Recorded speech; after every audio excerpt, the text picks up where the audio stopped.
Hello, everyone. Hello. Welcome to the Genuine Men's movement and the Genuine Men's Zoom live call today. We are blessed and honored to have a wonderful group of speakers, two speakers and a group of men on board.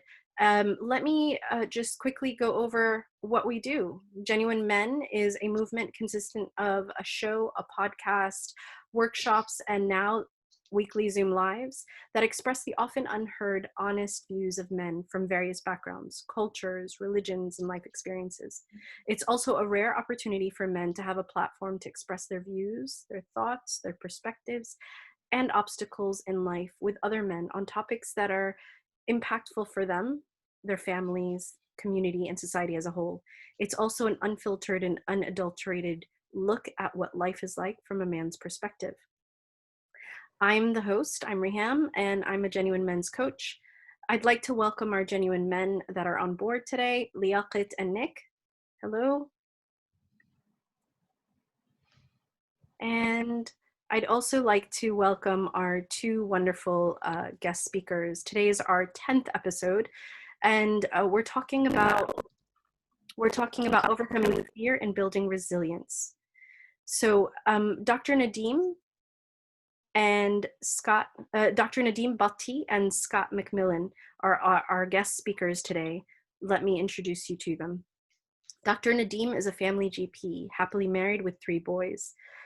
He is interested in martial arts, books, and writing. He's currently looking at ways to bring martial arts into healing resources in a mainstream way into his medical practice. He's a black belt in Taekwondo and Hapkido, and he's even done a bit of stand-up comedy. We look forward to hearing about that. Welcome, Dr. Nadim. Hello, thank you. Thanks for inviting me on.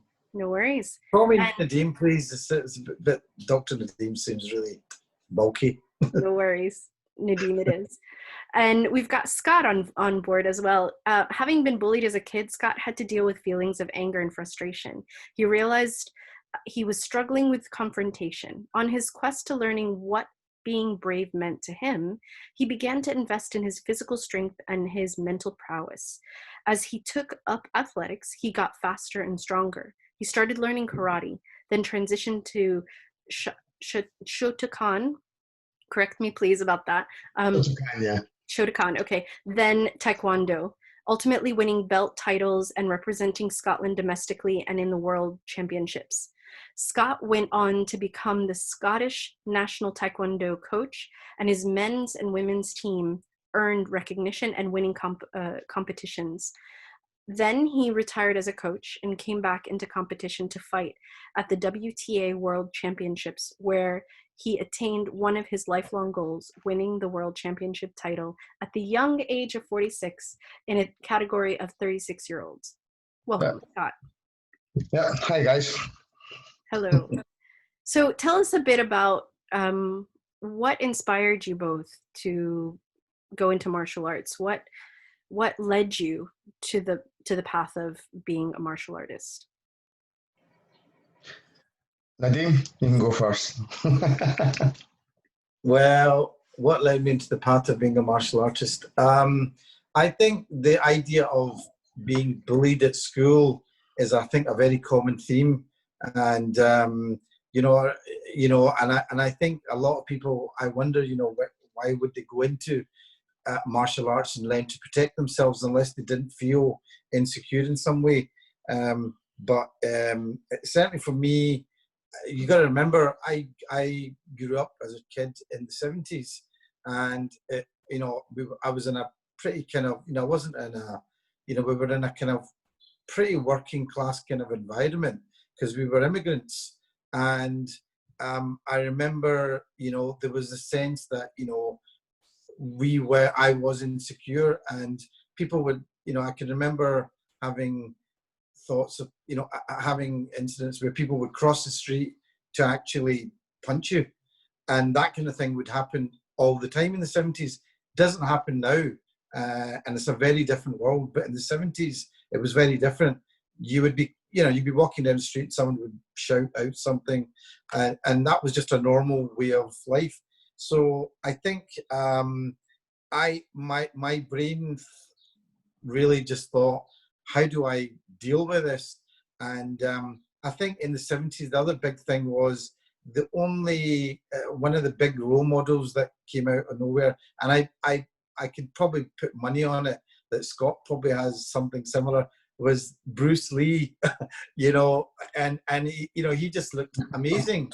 And I remember, I think I was about 7, and I walked into a friend's house, and it was in a tenement block, and he'd just won some competition, and he'd won about 100 Bruce Lee posters, and his room was covered with posters from the floor to the ceiling, and there was this guy in a like something out of, you know, like a pop star with a black and yellow tracksuit flying across the air, and he's standing in front of all these mirrors with the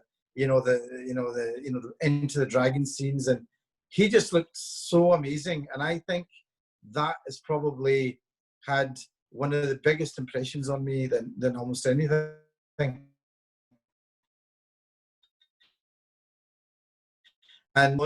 And then I think when I was a bit older, you know, I got a chance. I heard about karate, and everything was karate then. All martial arts was karate. That was all it was. And I heard about. I had a friend. My cousin's friend was a black belt, and that was just like, you know, he might as well have been like David Bowie or something. You know, walking in black belt. Wow. And I think I literally had a crush on this guy. I'm completely heterosexual, but I think I must have had a crush on this guy because he was a black belt and he could do things like, you know, kick and everything. So he took me along to a place called the Kobe Osaka Karate Club in Glassford. And I think that chap was probably one of the guy that ran that was a guy called Tommy Morris. I think he was probably one of the first black belts in Scotland. And I went there and I did karate, and it was amazing because, you know, I suddenly lost weight. My self-esteem improved. I literally took on bullies that had actually sort of persecuted me almost at school, and that was it. And I carried on doing that for about a year or something. Then I left, and I got involved in school, and then later on I discovered Taekwondo with friends that had done that, and that was it. And I just carried on. I think also there was the thing when I was growing up in the 70s, coming from a Muslim background, literally the only positive role model that I had around me was Muhammad Ali, and he was a boxer. So the whole idea of martial arts and using that to kind of create a sense of self-esteem and to sort of almost fight back and stand up for yourself, it all seemed to come through some kind of martial arts, and that was basically it. That's what led me to carry on. And obviously later on, I mean, I'll talk about that later if you want, but the idea of using martial arts as a kind of therapy, I don't think it's really been utilized and kind of picked up by the medical profession as much yet. So that's one of the things that I'm kind of quite interested in doing just now.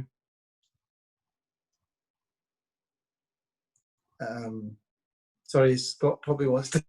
All right. I thought I've been talking a little bit. Is it my turn? So, was that the question? Graham, yeah? Yeah. No, go ahead, please. Yeah. Right. As you said in your introduction, when I was a kid, I was kind of bullied, and one of the things that, you know, that wasn't probably on the introduction that I sent you was the fact that at the age of 10, my dad died. So all I had was my mum, my twin brother, and myself. And this bullying thing was very prevalent because, you know, my dad wasn't about, and I needed to do something about it. And I kind of realised that after I'd been going to like a swimming club or something, and I felt that the more I was doing exercise and the stronger I was getting, the more confidence I was starting to feel. Now, as a kind of 10, 11-year-old, you do notice a difference, especially when you've had that kind of major shock in your life. And I just got involved in swimming, part of the swimming team, did the galas, all that kind of stuff. But I fell into martial arts from my athletics, because I left swimming and moved into athletics, which I was doing for years. Again, because I wanted to be faster and I wanted to be stronger, because I was kind of feeding my confidence, really. Because the more I was doing, the faster, the stronger I was getting, the more confident I was feeling. To face any kind of confrontation, still not there in terms of facing confrontation, but I was on the right path, and I could feel I was on the right path. During my athletics career, because of the rate of which my legs were growing, I was tearing hamstrings left, right, and centre. And down in the track one evening, there was two gentlemen that came and joined the sprint group, which I was part of. First gentleman was goes by the name of Pat Mackay, 5 times world karate champion, and his training partner was Tommy Burns.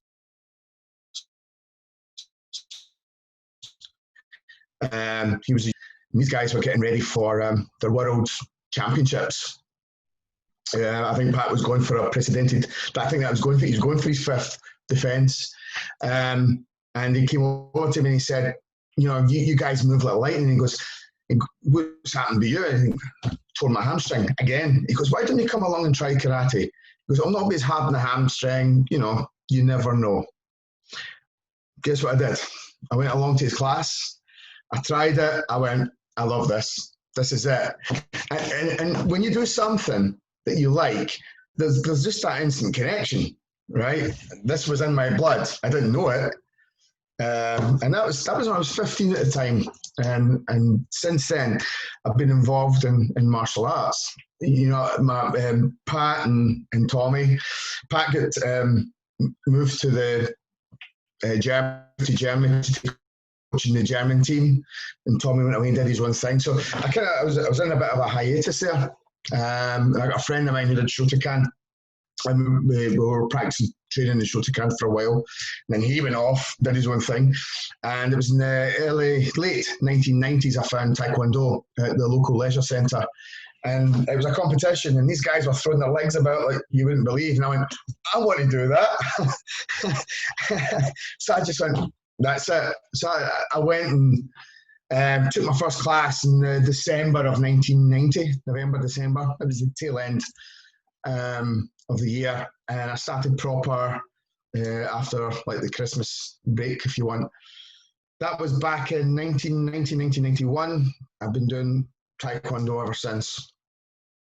It's a long time. That's 30 years, I think. 30 years Taekwondo, 26 years of black belt, and 20 years of my own club in its current state. So that's how I got into it. It was kind of by accident, really, but it was a nice accident. Well, it's amazing how certain things come into your world without you planning for it, and it changing the outcome of or the trajectory of where your world would be, or your life could be potentially. And the fact that you both had the courage to say, yes, this is something that I may need, this is something that I could benefit from, and then offering it to others is a common theme that you both have. Tell us a little bit more about that. Like, what is it that, how do you serve your students right now? I use personal experience as the backbone of how, I'll see kids that'll come in, and, there's kids, adults as well, actually, they'll get different backgrounds and training Taekwondo for different reasons. There's some of them, the parents will bring the kid in and say, Jimmy, he's having a tough time at school, he's just lacking confidence, he's just really shy. And that's great, because I can relate to that. I can take myself back to where I was quite shy as well, very timid, very, very slight. And I can relate in that regard. I can also relate to the fact that some of the kids, because I had nephews and stuff that would just go, like, needed discipline. Some of the parents would bring them in and they wanted discipline, but the discipline only really works in Taekwondo if the parents can take it home and work it at home.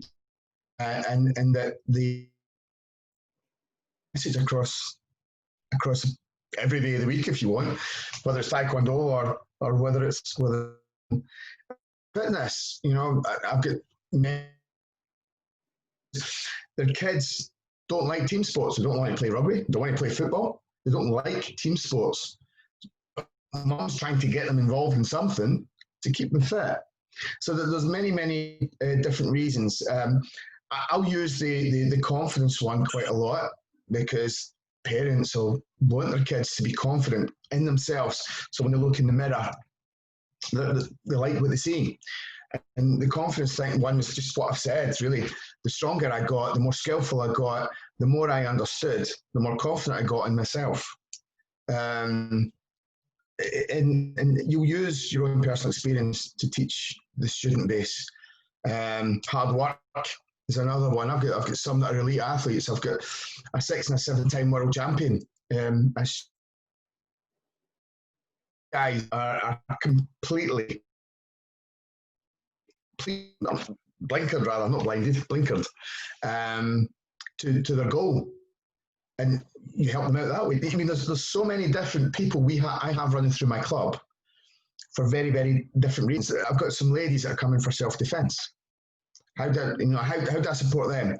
Well, actually, having had and in the receiving end of some punches, I can understand what it's like to be bullied and to be hit. Some of the situations you need to tell me a bit about, and I try and empathise a wee bit. But I know what it's like when you run a martial arts class and you look at the students standing in front of you, and you have a good look at them. There's a lot of them there for different reasons. Some of them, their friends are there, so they're making it a social event. Every Tuesday and every Thursday, they'll go down to the club, they'll do their training, they'll sweat, they'll see their pals before and after, and catch you next week. Yeah, so it's a social thing. So many different reasons for my students doing Taekwondo, and that's how I connect with them, because in every single one of those situations, I can nearly make a connection. Nearly. Most of them I can, but some I can't. So I try and empathise as much as I can. Well, that's an extra muscle right there that you're talking about, empathy, which is sometimes hard to come by. There's I've currently, with the lockdown situation, I've currently got at least 3, possibly 4 students that I know of struggling with mental health issues, depression, anxiety.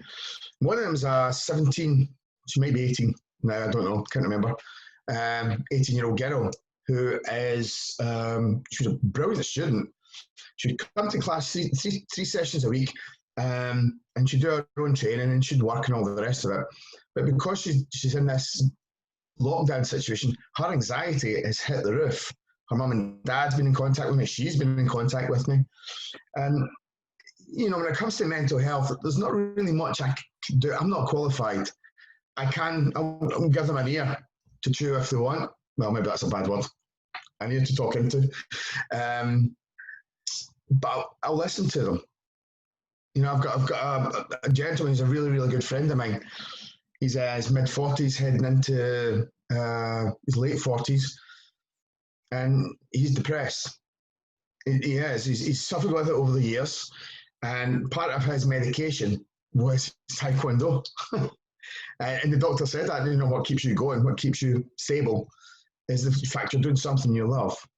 Don't get me wrong, I knock his pan in, and when we do circuits and stuff, I do the elite. He jumps into the elite stuff. He'll last as long as he lasts, and he'll drop out and take a drink, and that's how he's had his medicine for the day. And that's, there's different people from elite right the way through, different backgrounds, and currently I didn't know these people had. I knew my friend had it, but I didn't know these young girls and that young lad had it until I was told. So, and I'm just helping any way I can. I'm teaching online, and it's helping a little bit. these guys are getting their taekwondo fix, and that seems to be helping in some ways. It creates a level of stability in a very unstable time for many people, Yeah. and we commend you for it. How about you, Nadim? What are your views on how you provide service, and if you could share a bit more about the type of treatment that you're offering using Taekwondo with your patients? Well, everything Scott said there, I mean, I'm totally in agreement with that, and I see that, and even with myself, I see that. I think the idea of if you're talking about overcoming fear and building resilience, I honestly don't think I can think of many things that are better than martial arts from that point of view, because when you're doing these martial arts, and especially something like Taekwondo or karate or whatever, you're having to deal with that sense of fear. It's actually palpable because there's another guy there in front of you, and if you're not careful, he might not hurt you, but you have to deal with that fear of that other person in front of you and how you deal with them. And I think the more you do it, the more you learn to deal with that fear and manage it. I don't think completely goes away, but you learn doing some kind of martial arts training. And I certainly think I had that for myself. I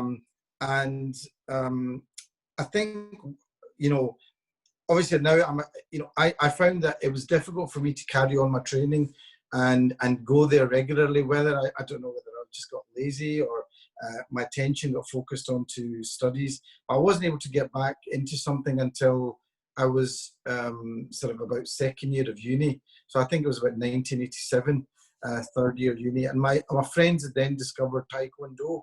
And the reason that I went along to Taekwondo was then more of a social thing, because they were all going, so I would go along with them. So it was a place where we didn't drink, we didn't, smoke or anything. So this was kind of like our activity that we did. So that was great. And I think what once I came out of this, once I was working as a GP, obviously I do, I see people who have got mental health issues, physical issues, problems with obesity, the whole, mind, body, and even spiritual issues.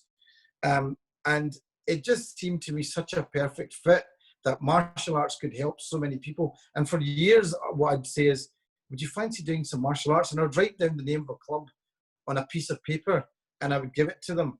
And they would say, okay, I might look into that and everything.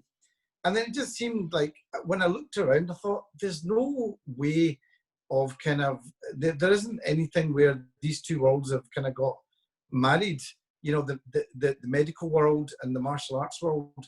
And I think from the position that I was sitting in, I could see how things were, the martial arts world benefited these people that I was seeing as patients in so many ways. Scott was talking about confidence building. I mean, that's totally a mental thing. It helped people in so many ways in terms of anxiety, depression. There's the physical side of it, which everybody can see. It's a physical activity, so it helped them in terms of obesity and the metabolic problems, diabetes and everything. But even the spiritual side of it, I could actually see where it would actually help people even on a spiritual level. I mean, I saw guys who were a lot older who were never going to be, world champions or anything. But the fact that they were getting involved in this and pushing themselves forward, I thought they just looked different. And I think I can see that for a lot of people. I think in the West, we've lost a lot of rites of passage. If you were maybe in a tribal society, there'd be a rite of passage. There'd be a point where you became a man, or you went from a certain place to another place, and you would go through something. I think we've kind of lost that in a lot of areas in the West, and I think martial arts kind of provides that. Even the fact that you're going up this grading, you're going up these belts, it's kind of like there's almost like a regular rite of passage. and I can really see where that gives you this sort of sense of confidence. And I think we've lost that. Maybe you know, I don't know why that is. We've lost it in the West. Maybe we've developed technology to a level where we feel we don't need it. I think that's a big part of it, and that's one of the things that I really see martial arts helping. So from my point of view, you know, I really wanted to find, I think I wanted to find something that I could make a difference to these patients that would come in. So sometimes I'm seeing like maybe 40 patients a day, and it's for all sorts of things. And this was something that I thought, if I could harness martial arts in some way, number one, it doesn't cost anything. It's not like you're buying expensive equipment. When I say it's not costing anything, I mean it's not costing the NHS anything. It might be costing them a little bit. So, you know, I thought it was perfect from that point of view. And I thought you've got these other instructors who are not just looking out for people in terms of their technique, but there are people who are actually looking out for them in terms of their mental health. And Scott was kind of talking about that. But, you know, and I've seen that with other martial arts instructors. It's almost like they've got a little family and they're looking after the family in a different way. And, you know, and I thought that kind of experience, and some of them have been doing this for maybe 20, 30 years, that is invaluable experience. And to be able to use that in some kind of therapeutic sense, and I know that's not what they're necessarily there for, but the fact is there is a therapy there. And there was a thing that was developed a few years ago, and it was called, you know, exercise. I don't, you know, you could get a prescription for exercises. You can send people to a gym. Now that's fine. You can send people to a gym, and that's great. But again, you know, it's kind of like, I think lifting a dumbbell up and down is one thing, but being in part of a class where you're connected to maybe 30 people around you and the instructor who is actually giving you a lot of attention and giving, and you're going back there again, and you're developing yourself, you're developing a connection to community. To me, that is where, you know, the epidemic of depression, it's not because, you know, it's because I feel that we have lost connection with a lot of people around us, with our communities around us. And I know, you know, we prescribe antidepressants and things like that. There's a place for it, but I just don't think it's a place that's as justified as for the numbers of tablets that we give out. I mean, I think, you know, in 10 minutes, a GP has to see somebody, and in 10 minutes, he's got you know, he just doesn't have the time. So that was it. And so I came up with this idea, and I'll just show you. This is the template. It's called Martial Arts on Prescription. And I think Scott will have seen this before, because one of his students who runs a club now is one of the first people that got involved. And she's a very nice lady who works down in one of the areas. So I kind of piloted this to see if this would help. So we've piloted it with about 10 GP surgeries in the West End. And the idea is that people come in, and I actually literally prescribe some martial arts for them. And the clubs that got involved, they've been quite helpful in that they've sort of said, look, you know, we'll give them 4 free weeks. And the idea is that they go away, and then if at the end of 4 free weeks, they think, I like this enough to carry on doing this, honestly, that is huge. That's huge, because for someone to take on something, to go from being depressed or not being at home, you know, being at home, not getting involved in the community, not doing anything, to then actually want to take on something, that's huge. You've basically, you know, you've not just given them a fish. You've taught them how to fish. You've taught them how to deal with all sorts of things. You've literally given them a community, something that they can go back to again and again. So anyway, that's the idea, and we're piloting it in the West End. We'd come up with ideas to use this in the South Side as well, but unfortunately the whole coronavirus thing has happened, so everything's kind of taken a back seat because of that. And we're hopefully going to do that in the East End as well. So that's my idea. I think for me, you know, when Scott was talking about these people that are doing the World Championship. It's almost like it's in my blood as well. You know, I'd love to go and do that, but I think I have to accept that maybe my path has gone down a different angle now, that maybe this is where my path is, that I might not be able to do it myself, but maybe I can open up a pathway for other people to do this. So that's kind of, I think, maybe where, you know, I'm sort of putting my talents. But I still like the whole idea of martial arts. There's something about martial arts that I think, you know, I think people need to be able to engage with people, you know, and I think you just don't get that with other sports often. Maybe with squash and these things, but you know, I think that's part of the attraction. So I don't know, in terms of overcoming fear and building resilience, that's what I think. You know, I think that's what this this is a way for me to start be able to prescribe and kind of pass it on to other people. Don't that answer your question? Absolutely, absolutely. Each of you come from a very different perspective, but it's about how you're reaching your own championships in a way that's true for each of you.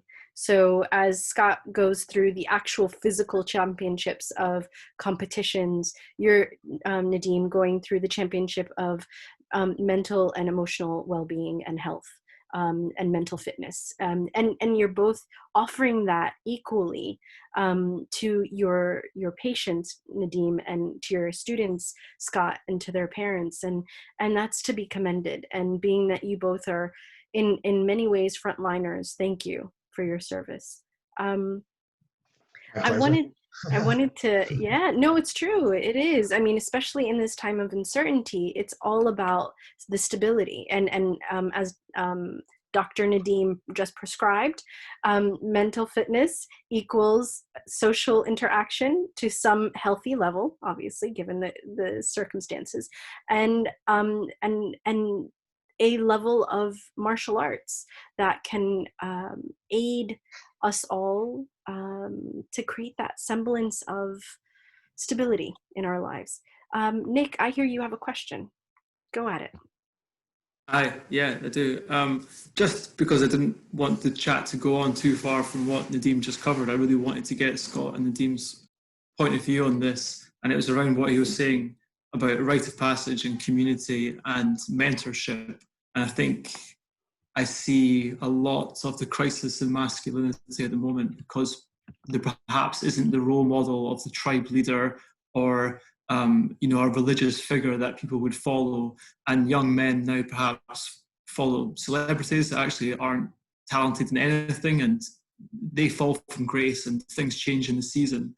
And I think martial arts gives that community and that goal setting that people need to feel that they're advancing. So I wanted to ask maybe Scott first how he felt about that responsibility. I don't see it as a responsibility. I see it as I'm giving something back. Going back to the introduction, I told you my dad passed when I was 10. I had an older brother. He was useless. He spent his time in Edinburgh with his family, no time. But I consider myself very fortunate for the mindset that I had about trying to make myself better and stronger, having the awareness of that I'm a kid, but I can be better than what I am, and trying to find something. And actually, the penny dropping, that epiphany, when I started to do all my swimming and compete and actually feel that coming through my body. So I didn't really have a role model per se. I trusted and relied on what I was doing and what I was feeling.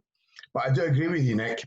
There is a shortage of decent role models in the wider public, because a lot of them do go for their people off of, I don't know what these programs are, you know, the ones where they're stuck in the jungle and Love Island and all that kind of stuff. Shows you how much I know, right? stars or movie stars, and you know, they cry the pop stars and movie stars because they've been about since, I don't know, 30s and 40s and 50s. But certainly the culture and how they portray themselves and the image that comes along with them. You getting back to Nadim's sort of rite of passage, and I like the structure. The structure was almost a role model in itself, and so was my instructors. And how they went through it, because I wanted to know how they did it. And I'm thinking to myself, oh, geez, you know that I want to go like that. And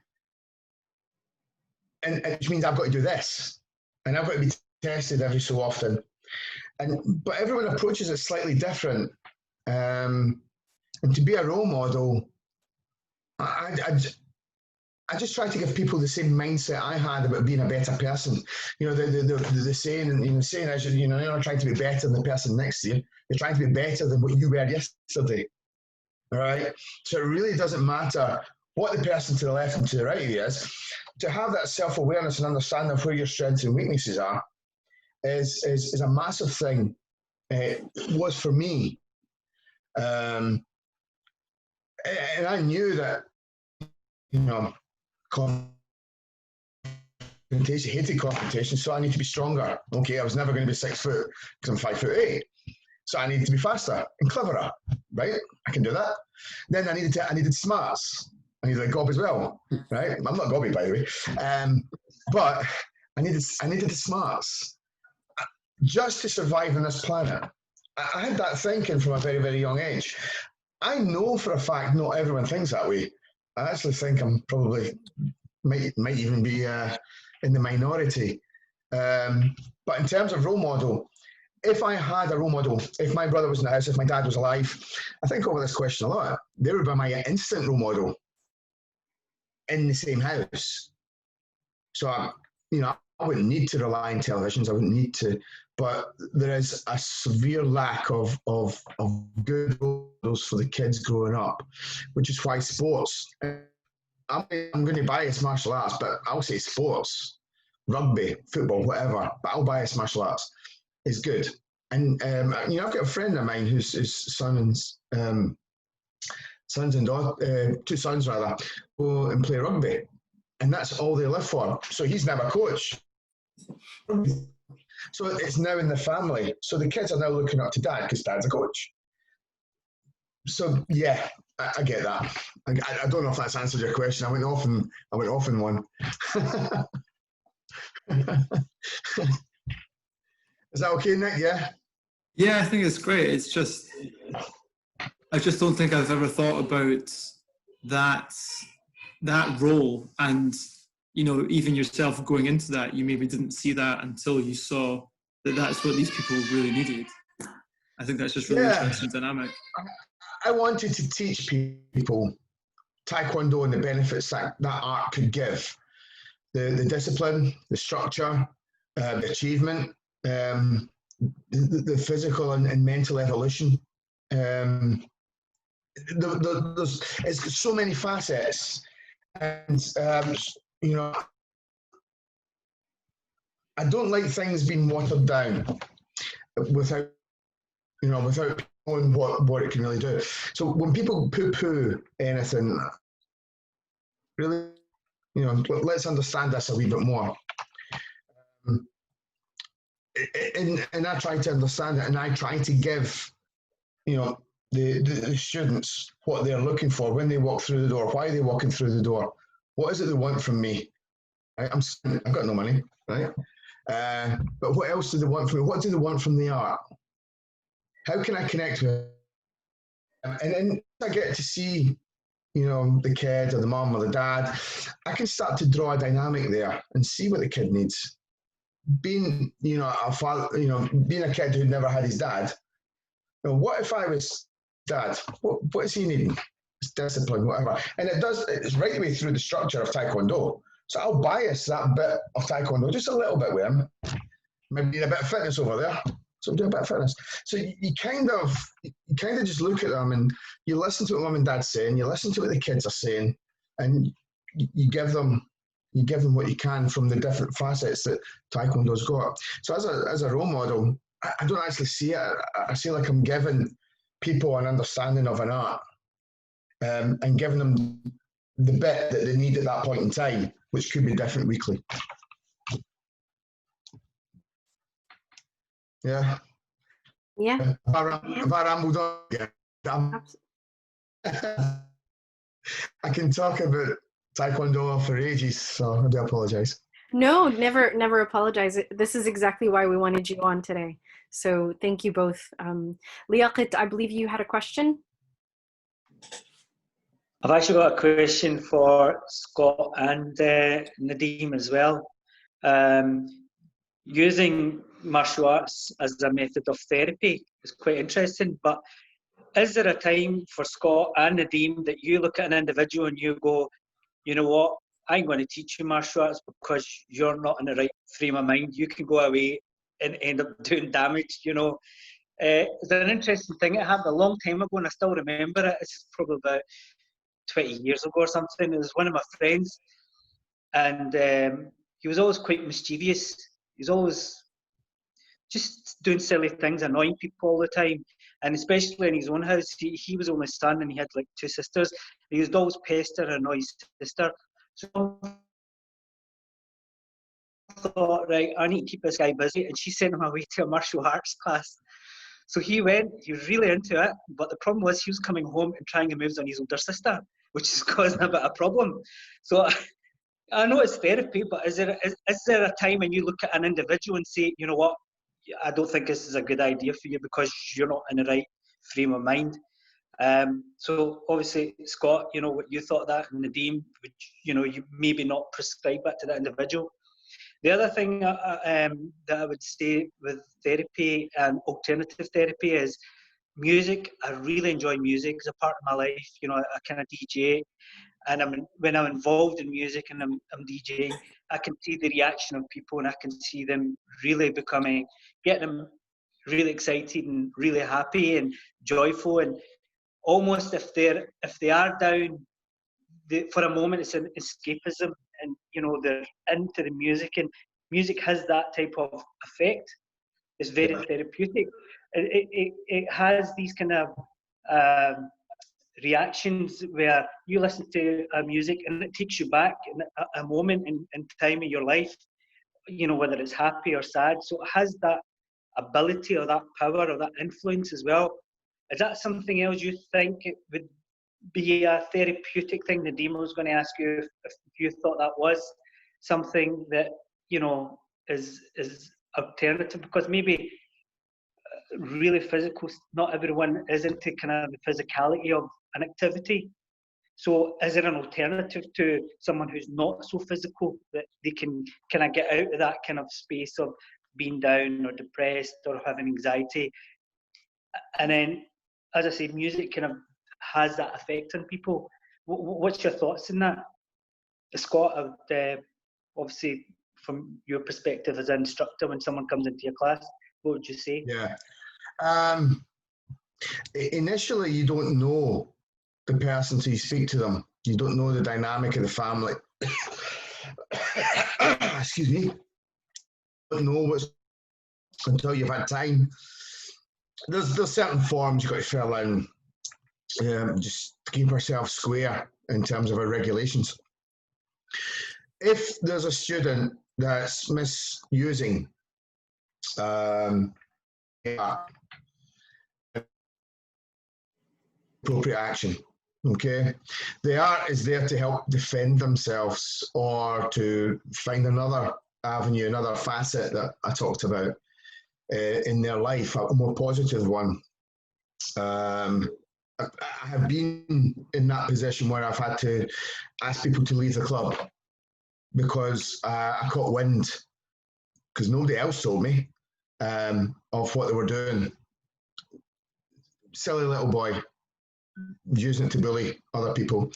And as much as I went to understand what he was about, he never understood what I went through. So as soon as I found out he was bullying, and that's like sticking, and Nadeem will get this analogy, it's like sticking a finger in an open wound to me. It's not very pleasant. It brings back memories. So yes, if it's within the family and under the context of how it's been done, has it been done in a playful manner? Has it been done in an aggressive manner? So context is really, really important before decisions are made. I need to understand context before I kick them out of the club, and I do, because we need to get to the bones of this. What I teach is kicking and punching. You know, you can dress up the other benefits as much as you want, but you're kicking and punching pads, and you're sparring with people. Yeah, because at the end of the day, it's an Olympic sport. You can get into Olympics, you can compete against someone else. So that's what I do. So, you know, you've got to be careful about what's been taught.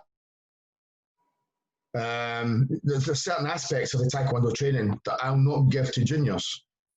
Well, fundamentally because I don't want primary teachers or head teachers phoning me up or at my front door, right? So I stop.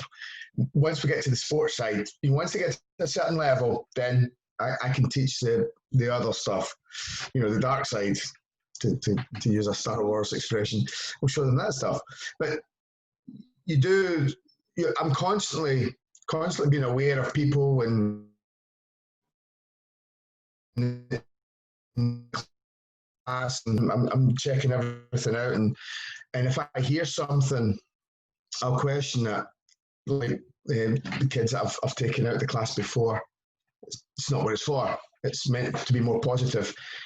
Yeah, but it's meant to help you defend yourself. Yes, if you're under attack, not for going looking for it. Yeah. So that, you know, there's context. Kids can take it all out of context and think, oh well, I know how to kick and punch, so I'm going to practice this at school or on my sister or wherever. They've got to understand the discipline that comes with learning that, and that's something that they learn in my club. It's a discipline that they perform it in the class in front of me. And if they go home and practice, they're practicing on their own. So because we've got solo drills called patterns, so they can practice that on their own, and it is on their own. So I don't know does that answer your question? Everything's in context. Got you. Yeah, it's actually just made me think of a movie. It was Karate Kid. So you've got Mr. Miyagi, and he's teaching with a principle, with a discipline, and with a manner in which how to take this art. And then you've got the opponents who were very aggressive. It was just about competing and winning, and even if it means being dirty, you know, it doesn't matter. It was just achieving that goal. Whereas Mr. Miyagi was this guy who was, the humble. Yeah, humble. Yeah. So I think the overall narrative that you're obviously teaching your students is that, which is a different. You're going to have some good instructors out there. You're going to have some bad instructors. It's fair to say I've come from, you know, I've got 2 daughters, I've got a grandson, all the rest of it, and you think about how I want to teach them, how do I want them to behave. So if I think of these students as my kids, if you want, my flock, call them what you want, how do I want them to learn? How do I want them to behave? I want them to behave in a particular way. And for me, in the path that I've chosen, I don't want to be seen as a bad instructor. I want to be seen as a good instructor. The guys that will give them the rules, but also show them how far they can go if competition is what they want to do. And if it's not, what's your goal? Because, you know, going back to something that Nadine said, we've got all these layers and levels within the art. And for some of the kids, get to the first level, they're milestone, and they're focused on that. And I'm a great believer in mindset. You have the right mindset, you can achieve what you achieve. And if the kid wants that first level, he wants the first level. You go do it. I don't know if that answers your question. Again, I'm just kind of zigzagging around the answer there.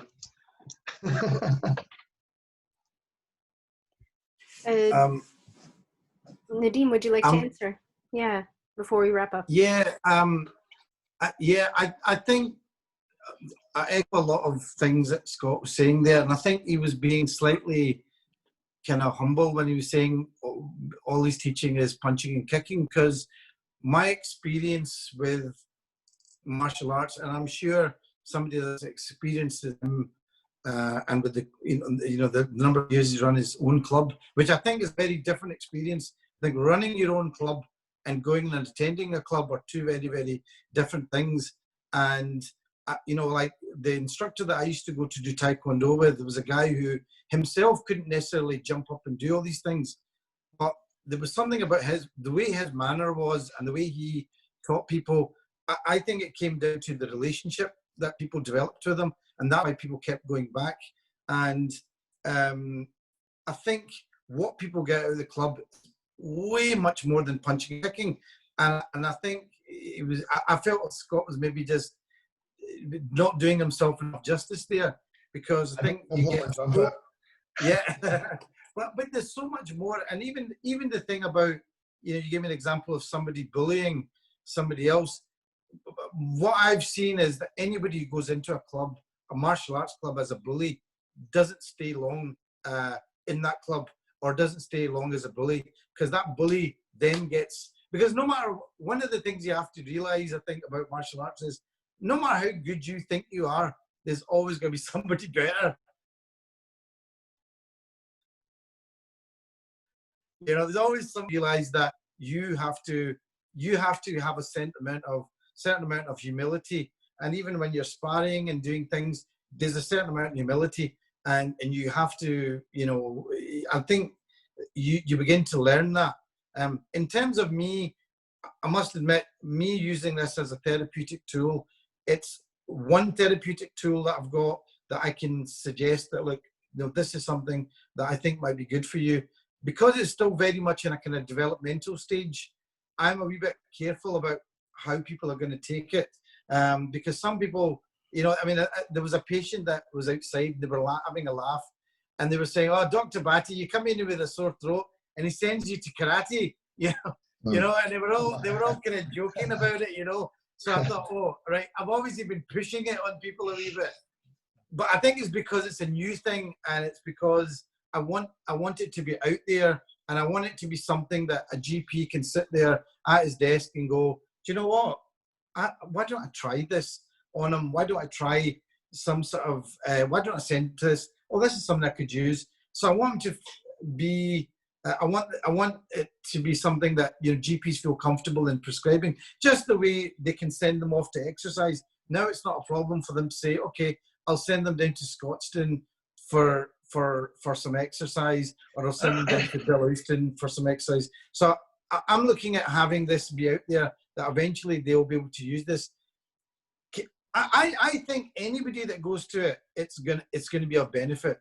Even if they go there and go to 2 classes and say, "I don't like this," but they'll then think, "Actually, this works better for me." And when you're saying about, music, absolutely, music could be great. Yoga would be a fantastic way of dealing with it. But I think anything that changes their state, their emotional state, their mental state, I think is something that that can be used. And I think this is one of the things that I think general practice, I think when you're in the hospital kind of mode, you become a specialist, and that's all you can think about. And I think the great thing about general practice is we're a bit more holistic. We're more holistically minded, and we're becoming more holistically minded. And general practice is now becoming a place where, we're having links workers who are connected with all sorts of other things. And, we have the physios now coming into general practice to see patients. So we're becoming much more aware that, there are different places we can sort of delegate to.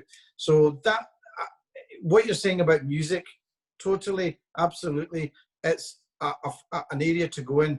But I think martial arts is something that has been underused in this country.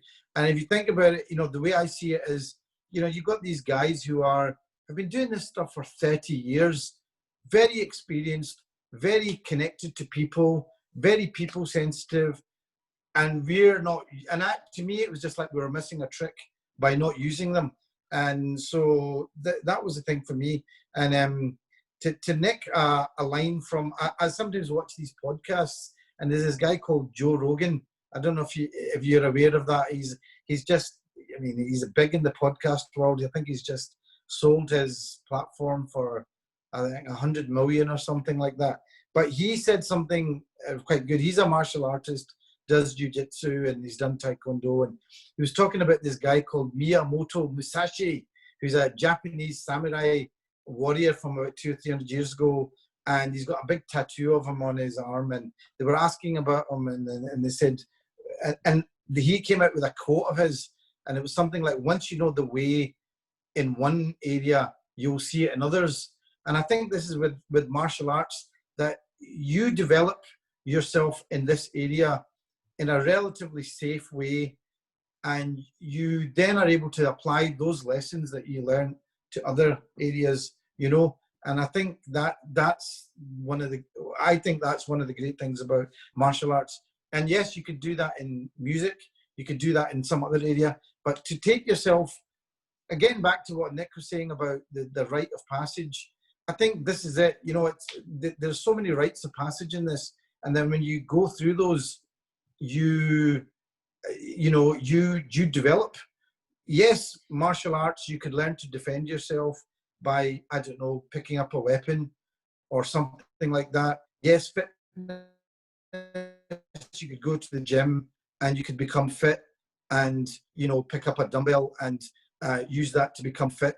But I think that idea of the rite of passage and that sense of connection that you get with martial arts, I don't know too many things where you would get that quickly and that easily available. And with so many different facets to the martial arts world, it's not just Taekwondo anymore. I mean, I did a bit of Hapkido, and I absolutely loved what that opened up. And, you know, there's Brazilian Jiu-Jitsu, there's ones that are more suited to women, there's Wing Chun, there's all sorts of other things. So for me, I mean, okay, therapy can come in all sorts of different forms, but, you know, I think martial arts for me is something that it's just been underused at the moment. And I think people still just see it as Jackie Chan, you know, Chuck Chucky, and people have still got that idea. And I think, you know, it's something that I think needs to change. And Scott was talking about the whole thing about family and role models, and, you know, I know he's got daughters that are martial artists, and he's got a grandchild now, and, you know, alhamdulillah, and he'll probably go into martial. I've got 3 young boys. I've put my 2 boys into Taekwondo, and you know, again, it's because and they could have done other martial arts. I was thinking, should they do Brazilian Jiu-Jitsu? Should they do this? Should they do that? But then I thought, no, I want them to do the thing I did, so that I can get involved with it, and I can be a bit more of a role model, and I can show them the patterns, and I can show these things. And it's, again, for me, I think it was about developing a connection between us as a family as well. So I think that's a big part of it. And in the East, martial arts were always passed on from families to people within the family. It was something that was very guarded. And I think it wasn't just about learning how to fight or defend themselves, which maybe it was more important. But I think there was something about family connection. And it's just the way, you know, in the olden days, before we had universities, colleges, you know, people would pass on their profession within the family. And it was, you know, and that was very much what it was about. So I don't know. I think for me, there's a lot of deeper levels to it. And I can see in the East the way martial arts developed, and I can see it developed a certain way. And then in the West, maybe, you know, because we see martial arts maybe as another sport. So it started as a sport.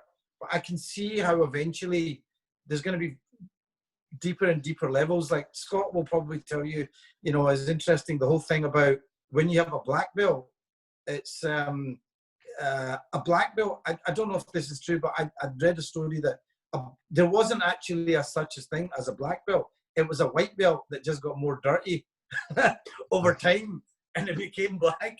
I don't know if that's true, but anyway. In the way early days, there was no such thing as a black belt. It was, in fact, in the early days, they didn't actually have the suits. The suits weren't there.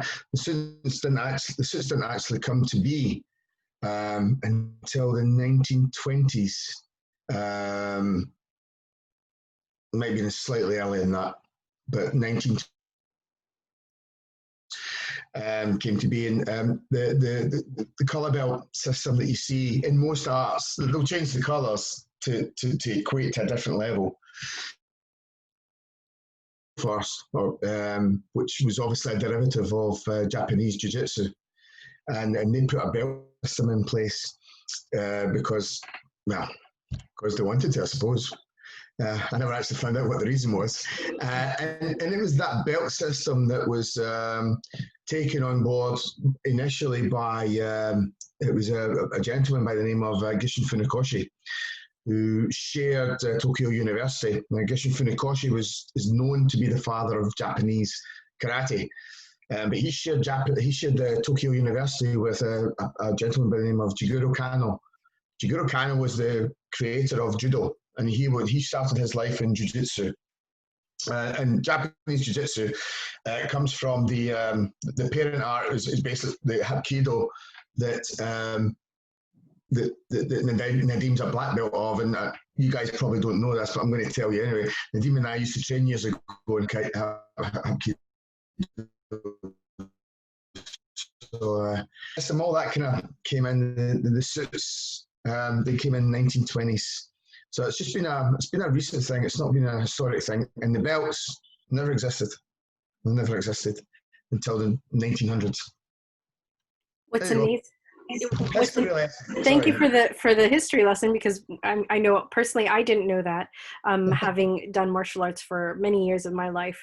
But what I do know is that even if the belts didn't come into being, except for much later, the principles of mental fitness did.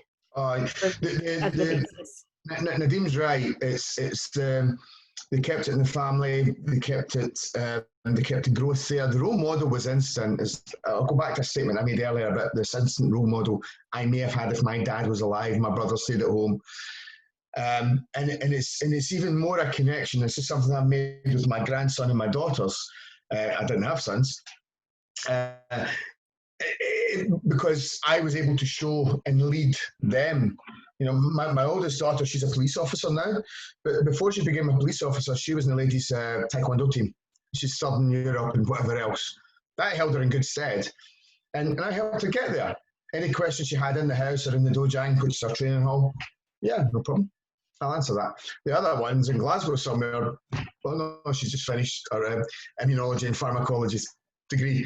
So she's away working. So and because she knows they are, and because I've shown them, and I feel relatively comfortable that they're going to be safe as well. And I've still got that connection because they're both still training. Kind of nice. It's nice having it in the family, I'm going to say. Well, I could listen to you guys forever, honestly, because this concept of martial arts and resilience have always come hand in hand for me.